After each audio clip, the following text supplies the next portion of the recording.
Η Rockstar Games, το στούντιο πίσω από το Grand Theft Auto, έγινε για δεύτερη φορά στόχος κυβερνοεπίθεσης στα τελευταία 3 χρόνια. Οι Shiny Hunters εμφανίστηκαν και ισχυρίστηκαν ότι έχουν στα χέρια τους δεδομένα της εταιρείας. Ή τους πληρώνουν ή τα δημοσιεύουν όλα.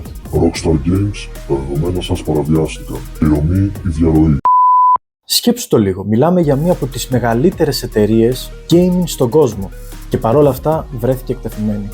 Η Rockstar φυσικά βγήκε πολύ γρήγορα και επιβεβαίωσε ότι όντως έγινε παραβίαση, αλλά τόνισε και ξεκαθάρισε κάτι πολύ σημαντικό. Δεν έχει διαρρεύσει gameplay, δεν έχει διαρρεύσει κώδικας από το GTA 6. Δεν έχουν επηρεαστεί οι παίχτες του GTA. Μεταξύ άλλων, η Rockstar υποβάθμισε στην ουσία το αντίκτυπο της παραβίασης με αυτή τη δήλωση. Ένα από τα παιχνίδια με τις υψηλότερες εισπράξεις στον κόσμο, καθιστώντας τα ένα από τα μεγαλύτερα πολιτιστικά προϊόντα εξαγωγή της Βρετανίας. Όταν όμως ακούς hackers και GTA 6 στην ίδια πρόταση, ο κόσμος δεν κάθεται να δει λεπτομέρειες. Φυσικά αυτή δεν είναι η πρώτη παραβίαση που έχει υποστεί η Rockstar Games. Το 2022, 90 λεπτά υλικού από το GTA δημοσιεύτηκαν στο GTA Forums, όταν ένας έφηβος από την ομάδα Hacking Lapsus παραβίασε το εσωτερικό κανάλι της Rockstar Slack. Το κόστος για το GTA 6 θα μπορούσε να πλησιάσει τα $2 δισεκατομμύρια.